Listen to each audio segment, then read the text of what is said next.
पूजनीय संत समाज, धर्म प्रेमी बंधुओं, श्रद्धा मूर्ति देवियों, प्यारे बच्चों,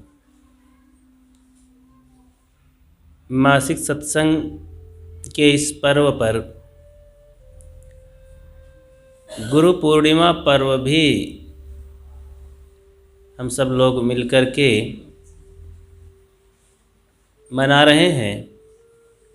आइए इसी परिप्रेक्ष्य में गुरु संतों के महत्व और उनसे मिला हुआ जो लाभ है, जो धन है, उसी पर चर्चा करते हैं।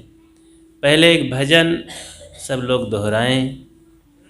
शरण मिले हैं गुरु ज्ञाना, हो मेरो भाग जगी है। शरण मिले हैं गुरु ज्ञाना, हो मेरो भाग है। शरण मिले हैं गुरु ज्ञाना, हो मेरो भाग जगी है। शरण मिले हैं गुरु ज्ञाना, हो मेरो भाग जगी है। गुरु बिन उर अंधियार रयन शम, गुरु बिन उर मिलत उगत जे में भाना, हो मेरो भाग जगी है। मिलत उगत जे में भाना, हो मेरो भाग जगी है। शरण मिले हैं गुरु ज्ञाना, हो मेरो भाग जगी है।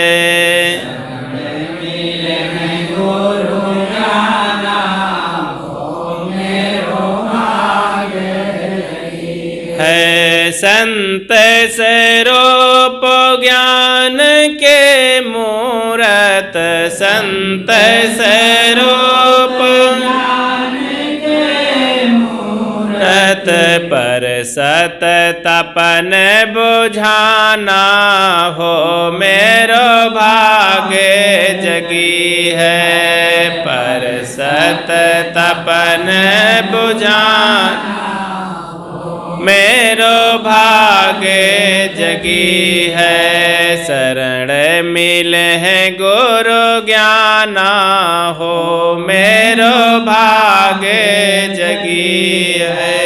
शरण मिले हैं गुरु ज्ञाना, हो मेरो भाग जगी है।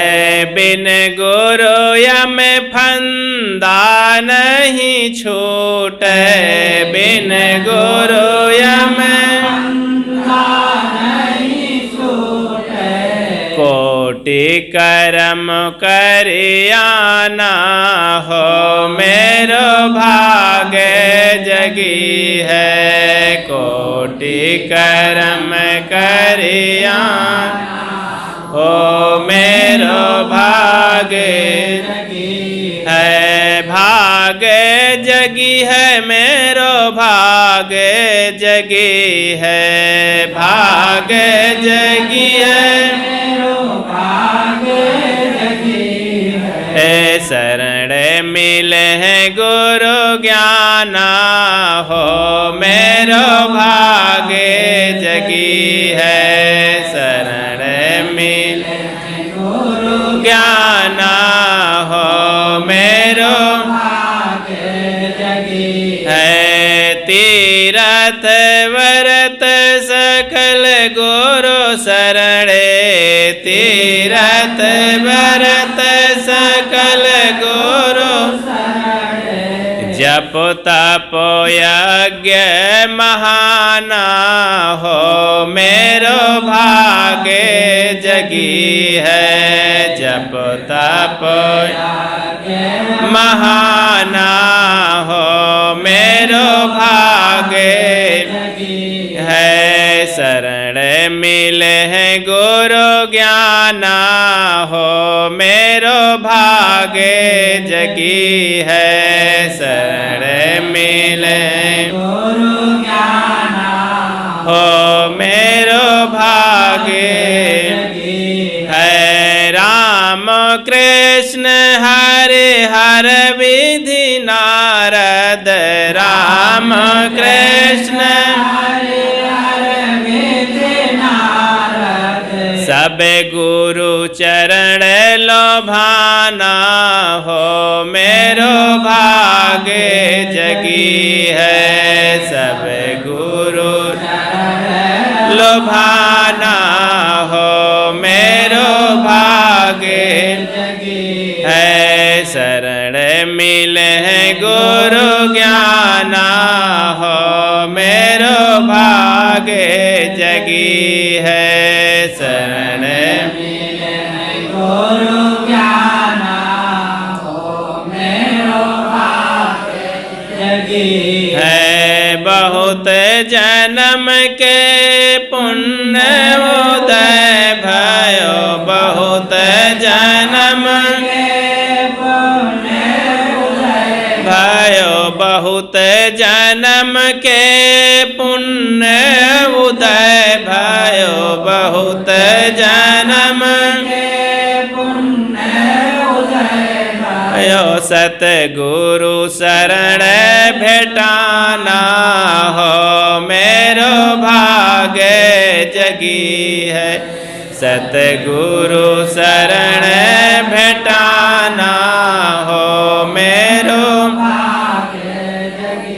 है। शरण मिले गुरु ज्ञाना, हो मेरो भाग्य जगी है। शरण मिले गुरु ज्ञाना, हो मेरो भाग्य जगी है। गुरु मुख मंत्र सुनत अगना, सत गुरु मुख मंत्र सुनत अगना, निर्मल ज्ञान उगाना, हो मेरो भाग्य जगी है। निर्मल ज्ञान उगाना, हो मेरो भाग्य जगी है। शरण मिले गुरु ज्ञाना, हो मेरो भाग्य जगी है। गुरु ज्ञाना, हो मेरो भाग्य जगी है। कह अभिलाष शरण गुरु गए के, कह अभिलाष जन्म मरण तर जाना, हो मेरो भाग्य जगी है। जन्म तर जाना, हो मेरो भाग्य है। भाग्य जगी है मेरो भाग्य जगी है। भाग्य भाग्य जगी है। शरण मिले गुरु ज्ञाना, हो मेरो भाग्य है। भाग्य जगी है। बोलिए सद्गुरु देव की जय।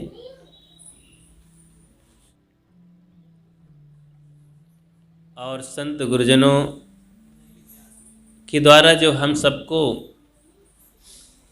धन मिलता है, लाभ मिलता है, उसकी महिमा, उसका महत्व सदा से संत गुरुजन जिज्ञासु भक्त कहते आए, वो पूरा थोड़े होता है। पूरा का पूरा कहा नहीं जा सकता है, उसका अनुभव किया जाता है, लेकिन फिर भी कहना तो पड़ता है। उससे अपने और दूसरों को लाभ मिलता है। गुरु संतों का जो उपकार है जीवन में, अभी हम इस पद को गा रहे थे, बहुत कुछ मनन करते हुए जब गाएंगे सुनेंगे तो बहुत कुछ लाभ मिलेगा कि संतों की दया से, गुरुजनों की कृपा से हमें कितना जीवन में मिला।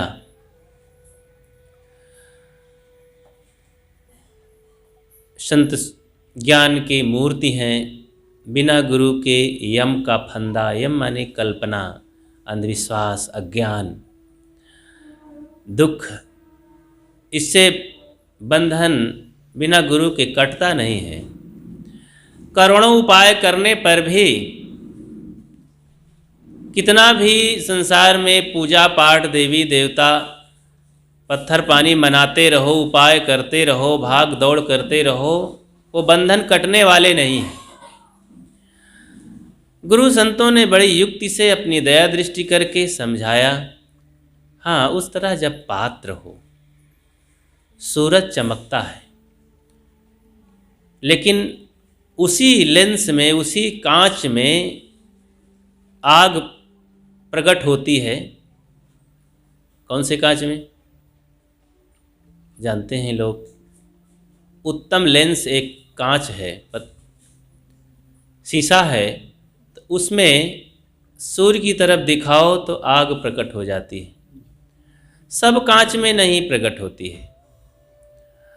इसी तरह उत्तम जिज्ञासु जो होते हैं, उत्तम पात्र होते हैं, पुण्य आत्मा होते हैं, उन्हीं के अंदर गुरु का ज्ञान भी प्रकट होता है। नहीं तो सभी लोग गुजर जाते हैं, देख लेते हैं, सत्संग में आ जाते हैं, रास्ते चलते संत गुरुजनों को देख लेते हैं, पुस्तकों में पढ़ लेते हैं, उनके अंदर की तो कोई वासना, कोई कामना भी नहीं हटती है। तंबाकू लोग भी नहीं छोड़ पाते हैं, और छोटी छोटी व्यवहारिक बातों में भी नहीं सुधर पाते हैं। तो उपकार वो क्या जानेंगे? जो अपने भाई बंधु, माता पिता, घर गृहस्थी के जो गुरु हैं, सिखाने वाले हैं, उनका उपकार वो नहीं जानते हैं, तो अध्यात्म जगत के महापुरुष संतों गुरुजनों का उपकार वो क्या जानेंगे? इसके जानने के लिए भी हमें पुण्य की कमाई करनी पड़ती है। इसीलिए कहा गया, पुण्य पुंज बिन मिले ही न संता। जब पुण्य उदय होता है तो संत मिलते हैं, फिर उनकी बातों को हम समझते हैं। अब ये क्रमशः समझते जाइए। सुनना बड़ा दुर्लभ है, फिर समझना बड़ा दुर्लभ है। समझ गए तो ग्रहण करना कितना दुर्लभ है। ग्रहण करना सीख लिया तो रहनी में बराबर उसमें रहना कितना दुर्लभ है। क्रमशः जिज्ञासु आगे बढ़ता जाता है जब वो सीखने समझने का प्रयास करता है, गुरु संतों के महत्व को जानता है। गुरु किस तरह से अपनी युक्ति से अपने जिज्ञासुओं पर दया दृष्टि करके जगाते रहते हैं। एक बार गुरु शिष्य कहीं चले जा रहे थे, भ्रमण में जा रहे थे, कहीं क्या चले जा रहे थे, समाज को, जन संसार को चिताने। साथ में शिष्य जन थे। गुरु जी जरा बुजुर्ग थे, तो चलते चलते थक गए, तो रास्ते में और कोई तांगा गाड़ी का कोई प्रबंध नहीं था,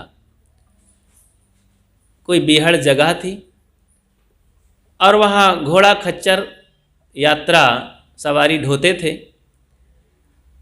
तो एक घोड़ा मिला, बोले गुरुदेव अब इसी की सवारी कर लेते हैं, और अभी गांव दूर है और वहाँ फिर पहुँचते हैं, आप तो चल नहीं पाएंगे पैदल। गुरुदेव मौन स्वीकार किया, रुक गए। शिष्यों ने उन्हें सहारा दे करके घोड़े पर बैठा दिया। गुरु जी घोड़े पर बैठे, लेकिन उल्टा बैठ लिए, पूंछ की तरफ मुख कर लिए और पीठ कर दिए घोड़े के सिर की तरफ। सभी लोगों को बड़ी तौहीनी महसूस होने लगी, शिष्यों को, कि इनको हम गुरु मानते हैं। गुरु मतलब ज्ञानी, प्रकाश स्वरूप, आत्मज्ञानी, बड़ा गुरु, वजनदार। और ये सब हंसी उड़ाएंगे, गांव के लोग, बच्चे भी हंसी उड़ाएंगे। हमें कितनी शर्मिंदगी लग रही है, हमारे गुरु जी ही जब उल्टा है तो हम लोगों की कैसी बुद्धि होगी। तो अब गुरु जी को कैसे कहें कि गुरु जी आप उल्टा बैठ गए हैं, किसी की हिम्मत नहीं। गुरु जी भी तेज तर्रार थे, कोई कुछ बोल नहीं सकता था, कैसे बोलें। बैठे थे, उनका विचार है, वो बैठ गए थे घोड़े पर। अब घोड़ा आगे चल रहा था, गुरु जी पीछे देख रहे थे।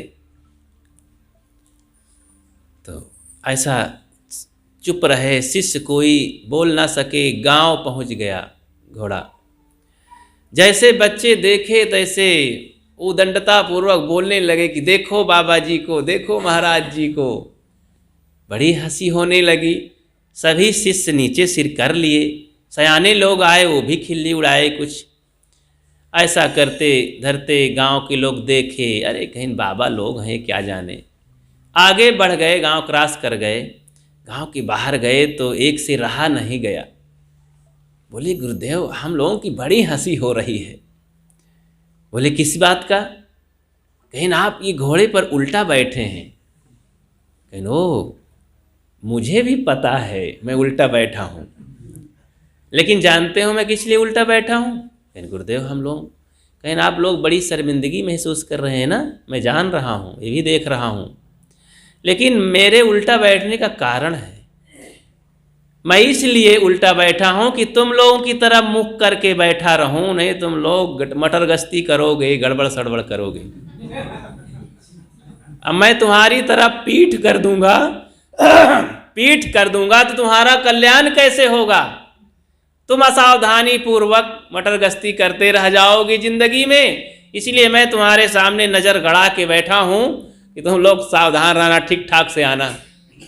मुझे लोग जितना हंसना हो हंस लें, मुझे परवाह नहीं है, लेकिन तुम्हारे ऊपर अगर हंसने लगेंगे तो मेरी एक गुरुत्वाकर्षण शक्ति, मेरा गुरुत्व ही समाप्त हो जाएगा।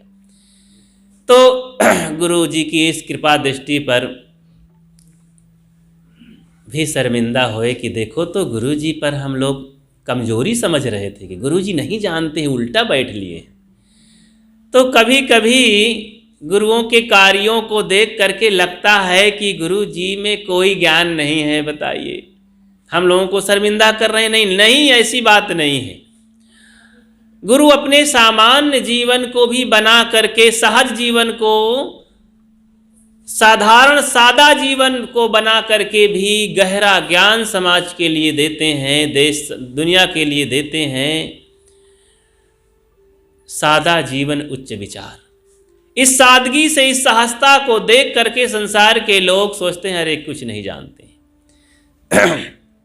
इसीलिए तो पढ़े लिखे को बड़ा अहंकार रहता है, गर्मी चढ़ी रहती है तो वो लोग कहते हैं अरे बाबा तो कुछ बोलती, क्या पढ़े लिखे है ये नहीं, इनके पास क्या जाएं बैठने बोलने। हाँ, कोई आधी अधूरी इंग्लिश हिंदी फारसी बोलना चालू कर दे, ओ ये तो काफ़ी विद्वान है। संत महात्मा तो अपनी सरल सहज देहाती भाषा, जो हमारी भाषा को समझ ले। सदगुरु अभिलाष साहब चाहते तो इंग्लिश बोलते, चाहते तो संस्कृत बोलते, चाहे तो और उर्दू बोलते, चाहे तो बंगाली गुजराती बोलते लोगों में, लेकिन कभी देखें उनको हिंदी के अलावा बोलते? सदगुरु कबीर इतने महान विद्वान थे कि उस जमाने में तो चाहे जो बोलते और चाहे जो लिखते, इतना दिमाग माइंड तेज होता है, उनको पढ़ाने की जरूरत ना पड़ती। अरे संत महात्मा तो खुदे लिपि भाषा बना लेते हैं। जितनी संसार में ये वैज्ञानिक उपलब्धियां हैं, लगभग सब संत महात्मा ने ही इसको दिया है। भौतिक जगत में वैज्ञानिक जितने हुए हैं, अधिकतम उसमें संत महात्मा हुए। चाहे बंदूक की खोज हो, चाहे अणु परमाणु त्रिशणु की खोज हो, संतों ने इसको खोजा है। खोज करके इतिहास पढ़ के देखिएगा। और आध्यात्मिक जगत में आत्मचिंतन जितना भी शास्त्र ग्रंथ है, संतों ने उसको सूक्ष्म ज्ञान दिया है। ये तो बीच के कुछ अधूरे विद्वान लोग मार के उसी में प्रक्षेप लिख करके, गलत सलत लिख करके अपने मतलब की बात भर करके रख दिए। इसीलिए सदगुरु कबीर को कहना पड़ा कि सार सार को गही रहे थोथा दे उड़ाए। वेद किताब कहो किन झूठा झूठा जो न विचारे। वेद शास्त्र झूठे नहीं है, झूठा वही है जो विचार नहीं करता है। तो विचार जो नहीं करता है वही झूठा है। तमाम शास्त्र है, इतने पढ़ने लिखने के धर्म ग्रंथ पुस्तकें हैं, कहाँ तक आप पढ़ोगे? सार सार को ले लो बस। झूठा कहने की ज़रूरत नहीं है किसी को।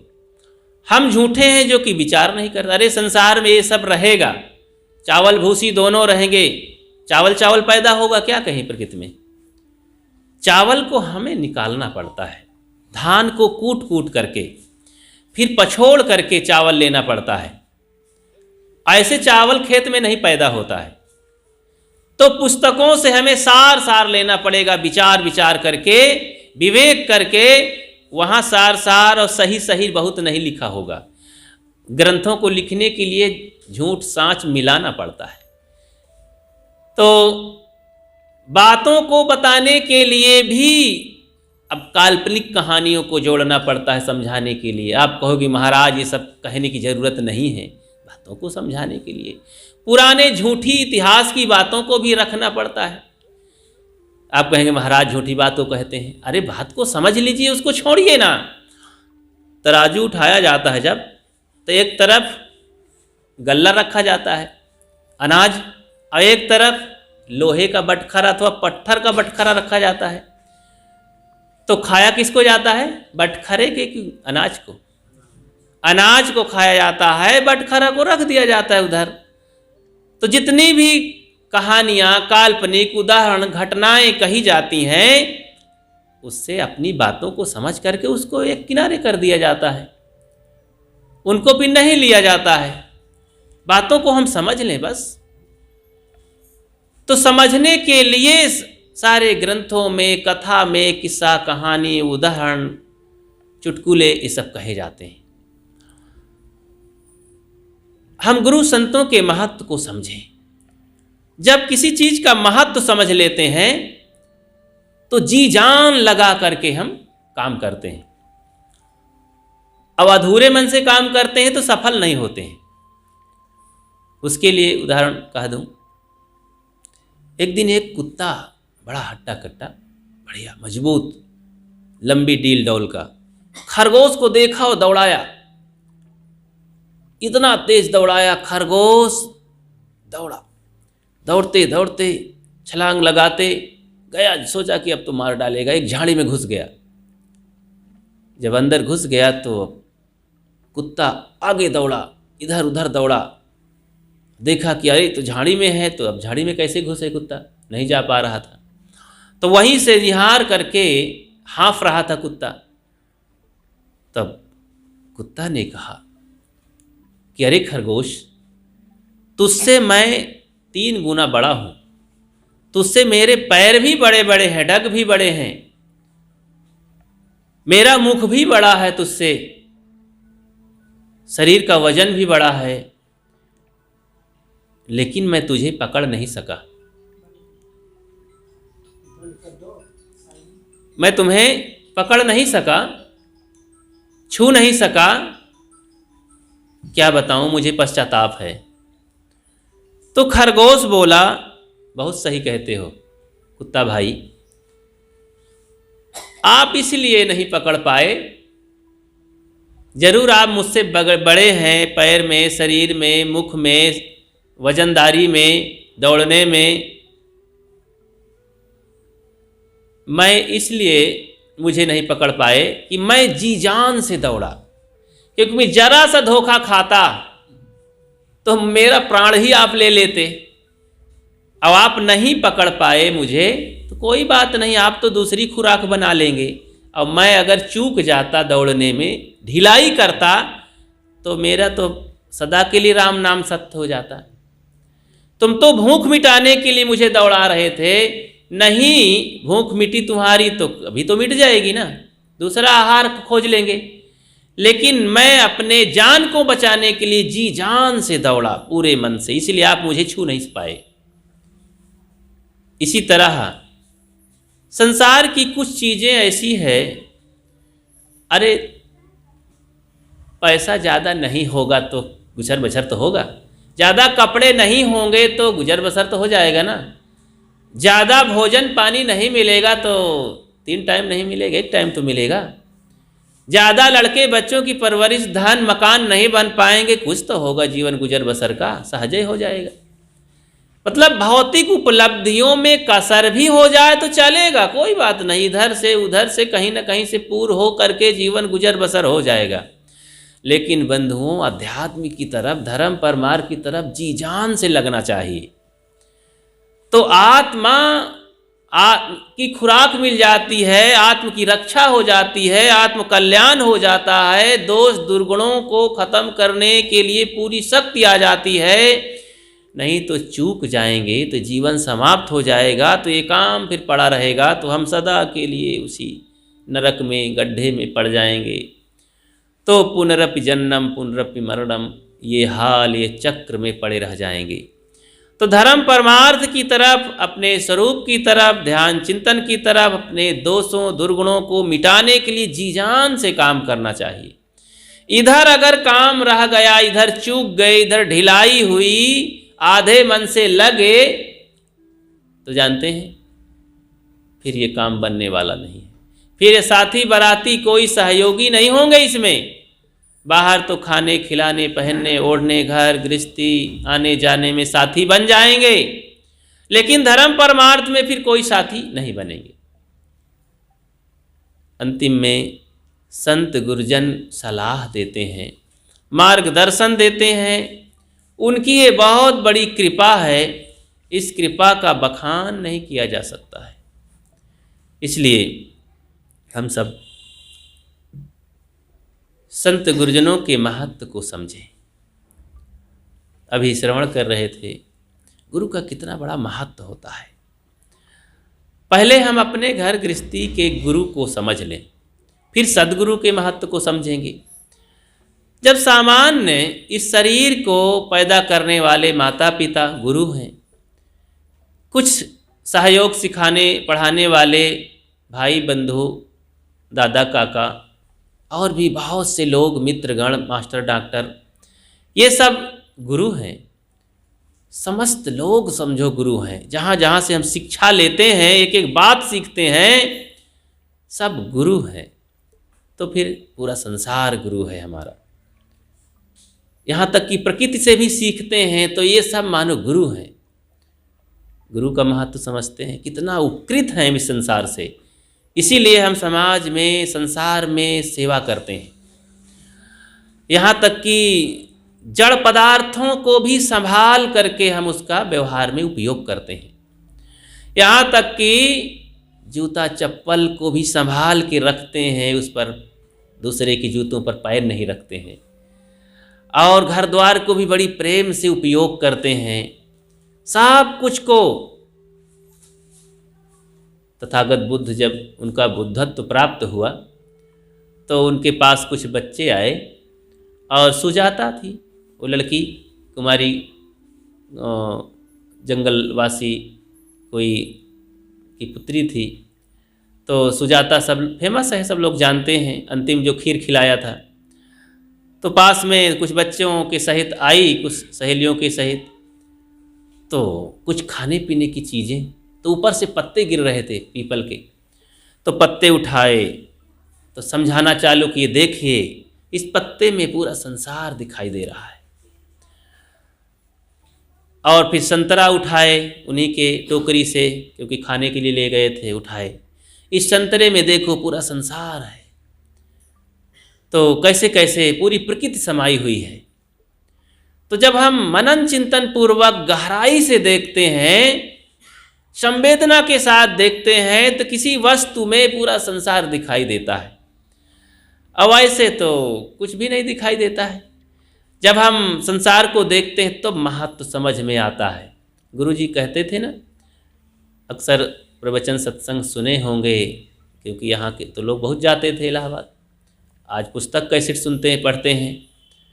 गुरुजी एक जलेबी वाली कहानी बताते थे कि वो जलेबी जिससे पूरा संसार के सहयोग से, बहुत लोगों के, हजारों लोगों के सहयोग से बनी है जलेबी।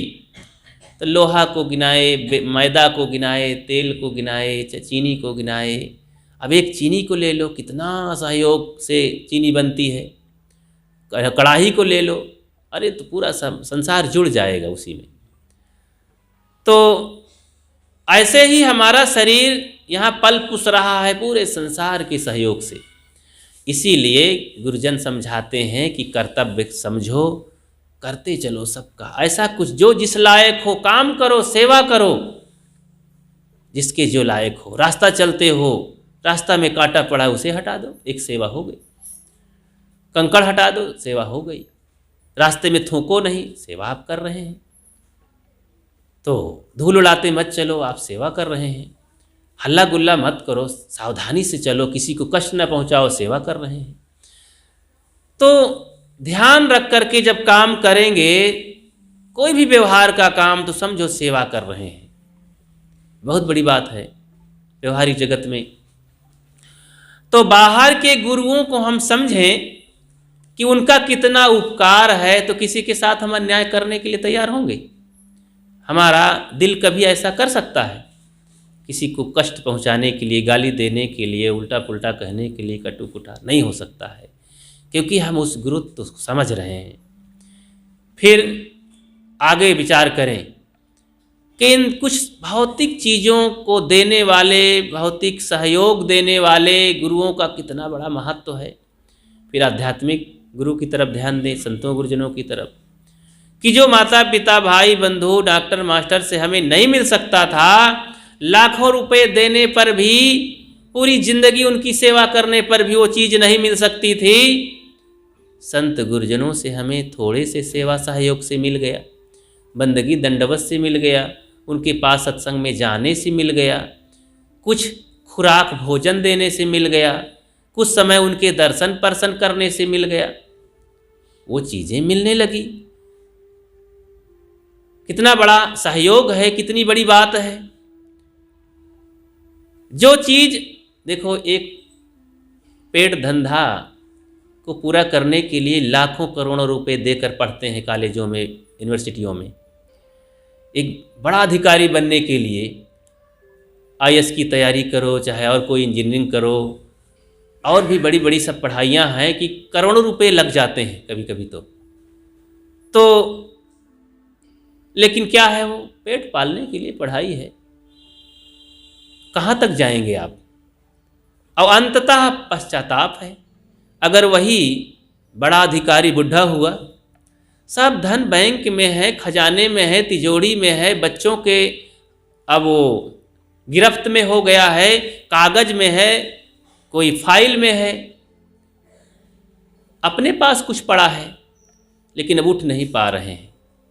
भीतर से घुटन हो रही है, पश्चाताप हो रहा है, बच्चे सुन नहीं रहे हैं, पानी नहीं दे रहे हैं, अपने अंदर की चंचलताएं हमें कचोट रही हैं, अपने अंदर की ख्वाहिशें हमें मसल रही हैं, पीस रही हैं भीतर भीतर। तो ये धन दौलत, ये पढ़ाई लिखाई, ये पद पोस्ट क्या काम करेगा?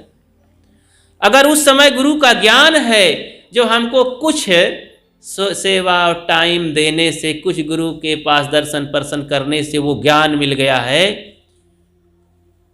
तो उस मरते समय भी चेहरा खिल जाता है, मस्त हो जाते हैं, बहुत अच्छा है। अच्छा, तो वो याद करें, तथागत बुद्ध को दान करने वाला सबसे बड़ा आदमी कौन था? अनाथ पिंडक सुदत्त।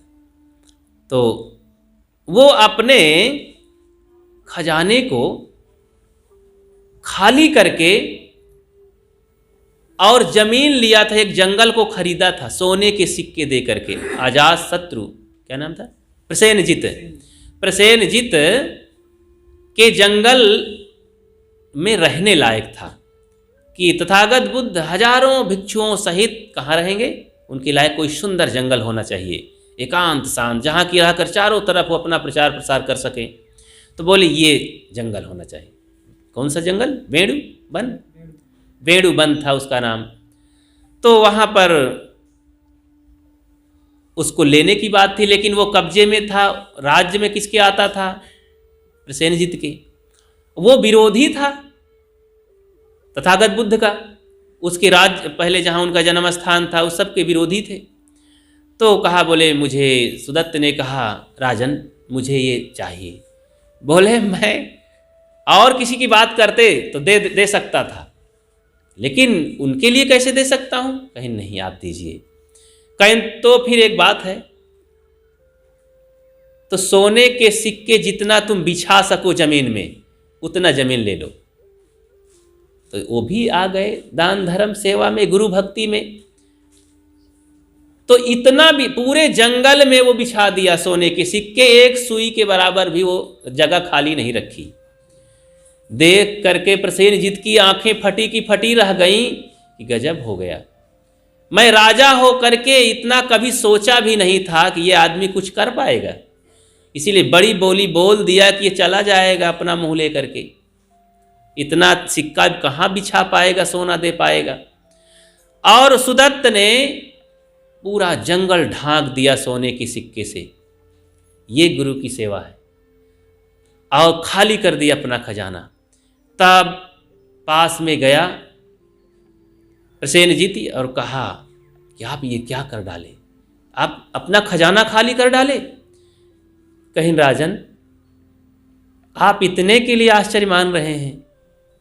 अगर आप मेरा प्राण लेने के लिए तैयार हो जाते कि प्राण लेकर के जंगल दूंगा, तो मैं अपना प्राण भी दे देता गुरुदेव की सेवा में। जानते नहीं है इस धरती का सौभाग्य उदय हुआ है, ऐसे महान पुरुष धरती पर, इस धरती पर पैर रखने वाले हैं। इसका महत्व तो मुझे पता है। आज मेरा जन्म जन्म का सौभाग्य उदय हुआ। ये शरीर, ये धन, ये लड़के बच्चे मेरे, ये राज्य सब गुरुदेव के चरणों में समर्पित है। चकित रह गया। इस भावों को, इस कृत्य को देख करके राजन प्रभावित हुआ और फिर वो भी समय से भक्ति भजन में जुड़ गया। अगर मिला जुला तथागत बुद्ध गए और फिर धन्यवाद दिए सुदत्त को। उनका नाम रखे कि सुदत्त, तुमने संतों की सेवा की, भिक्षुओं को आपने ऐसी जगह दी और अपना सारा खजाना लुटा दिया। कमाई गाढ़े कमाई की बचपन से।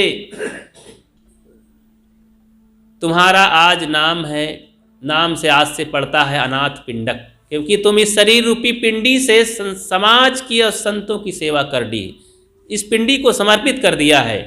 इसलिए अनाथ पिंडक आपका नाम है। आप अनाथों को, गरीबों को, संतों को, महान पुरुषों की सेवा की है इस शरीर से। और अंत में फिर सुदत्त जब बीमार हुए तो उनकी पत्नी आई दौड़ करके तथागत के पास कि तथागत, आपके भगत राज आपकी याद कर रहे हैं, उनका शरीर छूटने वाला है, अंतिम समय है।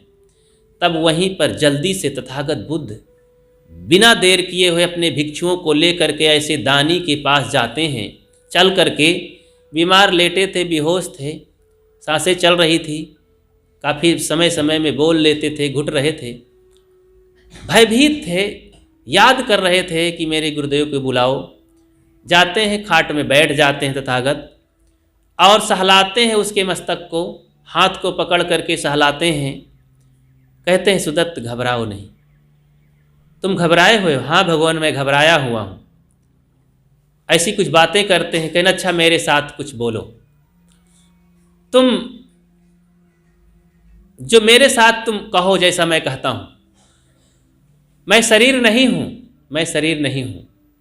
मैं ये प्राण नहीं हूँ, मैं प्राण नहीं हूँ। मैं हाथ पैर नहीं हूँ, हाथ पैर नहीं हूँ। मुझे मौत नहीं मार सकती है, मुझे मौत नहीं मार सकती है। मेरा काल नहीं बिगाड़ सकता है, नहीं, काल नहीं बिगाड़ सकता है। इस तरह की बातें एक लंबी लाइन से प्रश्न करते हैं, दोहरवाते हैं। वहाँ पर एक बात की कसर रह गई है कि आखिर मैं हूँ कौन फिर? इसका समाधान पारखी संत करते हैं। वहाँ सब प्रश्न किया गया कि मैं हाथ पैर नहीं हूँ, मैं सिर नहीं हूँ, मैं शरीर नहीं हूँ, मैं सांस नहीं हूँ, मैं प्राण नहीं हूँ, मैं मन नहीं हूँ, मैं पेट पीठ नहीं हूँ, मुझे काल नहीं का कुछ बिगाड़ सकता, मैं मर नहीं सकता, जल नहीं सकता, कट नहीं सकता। आखिर मैं हूँ कौन फिर? ये बात की कसर रह गई थी।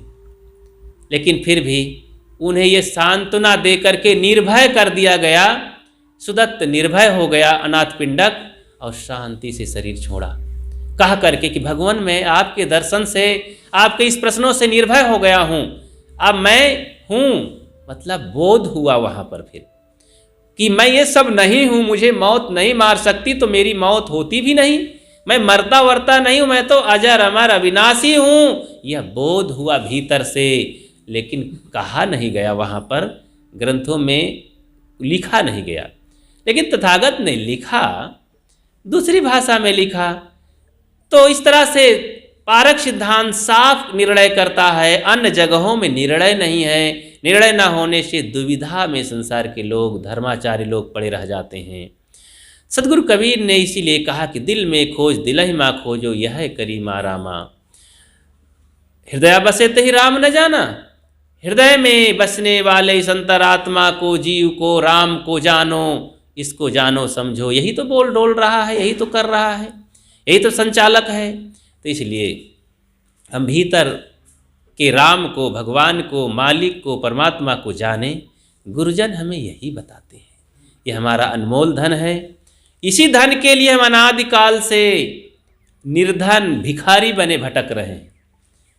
इसी खोज के लिए हम दर दर मृगा की तरह भटक रहे हैं, सूंघ रहे हैं गंदी जगहों में, घास फूसों में। वो कौन सी चीज है? यही हमारी आत्मा है। अच्छा, तो कौन सी चीज रही है वो अनमोल धन? तथागत के पास, महावीर स्वामी के पास, भरथरी के पास, गोपीचंद के पास वो कौन सी कमी रही है कि अपने राजपाट, घर गृहस्थी, खजाना, पत्नी, सुंदर लड़के बच्चे छोड़ करके, प्रजा और सेना सब छोड़ करके जंगल भाग गए? वो कौन सी चीज रही होगी आखिर? क्या नहीं था उनके पास? वो वही यही चीज थी, आत्मा। आत्मधन नहीं था, संतोष धन नहीं था, स्वरूप धन नहीं था उनके पास। इसी को तड़फ रहे थे, इसी को व्याकुल थे, उसी को पाने के लिए दौड़े जंगल में, और फिर पाए साधना करके, बाहर से अपने को मोड़ करके, आंख मूंद करके। सप्तऋषि जब वाल्मीकि को कहे, इस तरह से ज्ञान उपदेश दिए, तो व्याकुल हो गया वो रत्नाकर, परेशान हो गया। वो कौन सी चीज के लिए उल्टा हो गया? आत्मधन के लिए संसार से उलट गया, वो मुख मोड़ लिया, बाहर चीजों से, नासवान चीजों से मोड़ करके अमर वाली चीजों के लिए, जो अजर अमर अविनाशी है, अविनाशी तत्व को पाने के लिए प्रयासरत हो गया। रत्नाकर खूंखार हो गया था जंगल में, हजारों आदमियों को मार डालने के लिए संकल्प कर लिया और मार डाला 999 आदमियों को। तो वो कैसा? क्योंकि भटक गया था, उसके अंदर शांति नहीं थी, तृप्ति नहीं थी, व्याकुल पागल हो गया था। तो कौन सा ज्ञान उनके पास दे दिए? तथागत बुद्ध की एकदम मस्त शांत हो गया, आकर के शांत बैठ गया। इतना बिगड़ा हुआ आदमी, वही आत्मज्ञान शांति दिया कि तुम बहुत दुखी हो, तुम्हारे अंदर वो सत्ता है, वो ताकत है, तुम सुधर सकते हो, तुम्हारे में ये दुख नहीं है, तुम्हारे में ये गंदगी नहीं है, तुम्हारे में ये गड़बड़ी नहीं है, तुम भटक गए हो, जरा सावधान हो जाओ। तो संत गुरुजनों से हमें यही मिलता है। जो ये सब उदाहरणों से, महाराज कृष्ण के पास कौन कमी थी कि सब छोड़ करके अपने गुरुजनों के पास गए और फिर जंगल में समाधि लगाए। राम अपने गुरुजनों के चरणों को धोकर पिए। ऐसे तमाम संत महापुरुष संसार में देखे जाते हैं। इसलिए हम गुरु के महत्व को समझें, अपने जीवन को बदलने के लिए, संवारने के लिए, सुधारने के लिए, पवित्र करने के लिए, अपने आप तक पहुंचने के लिए, सारे अहंकार का मर्दन करने के लिए, अवगुणों को धो डालने के लिए गुरु ही, संत ही एक रास्ता है, एक सहारा है संसार सागर में, और कोई सहारा वहारा नहीं है। गुरु भक्ति ही एक नाव का है, उसी पर बैठ लेने पर फिर अपना नाव पार हो जाती है। तो इसलिए हमें मल्लाह कहता टेर कर नौका खड़ी तैयार है, जल्दी चलो संझा समय अंतिम घड़ी बेड़ा न फिर से आएगा, जो चढ़ गया सो चढ़ गया, नहीं पार जाने पाएगा। तो संध्या समय अंतिम घड़ी है और नाव फिर दोबारा आने वाली नहीं है।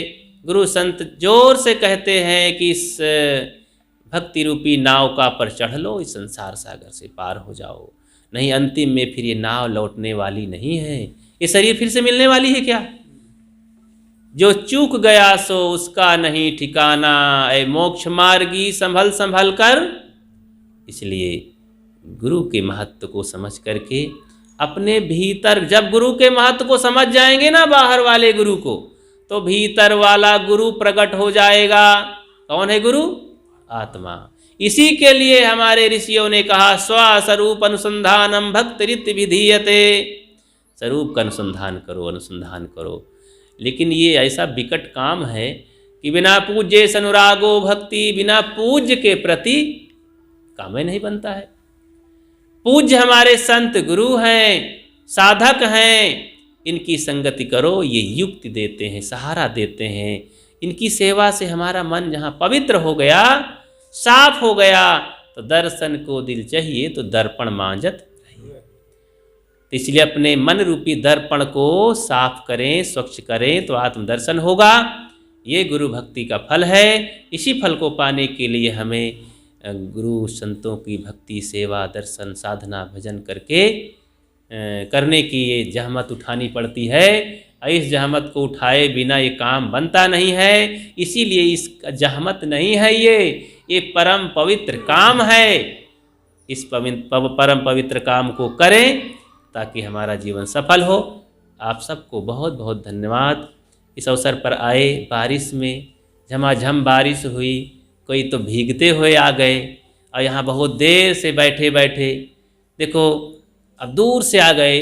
हमारे कुछ बहनें सज्जन अमेठी से आ गए, और डॉक्टर साहब हमारे सतना से आ गए भीगते हुए। अच्छा, तो प्रसाद तो ऐसे बहुत से लोग आए, दूर दराज से भी, नज़दीक से भी, और आए ही नहीं, सेवा किए। यहाँ पर खाने पीने में भी सहयोग किए, उठने बैठने में भी। तो आप सबके ये जो भाव हैं कितने सुंदर कि चले वहाँ इस अवसर पर सत्संग में गुरु संतों के महत्व को समझें, भक्ति भजन करके हमारा जीवन सफल हो। हमारे खुर्जा के भगत जी इलाहाबाद आए थे, इनका भाव जगह, इस बारिश में भी आ गए तैयार हो करके। सतना से डॉक्टर साहब पधारे, और सभी लोग दूर दराज से।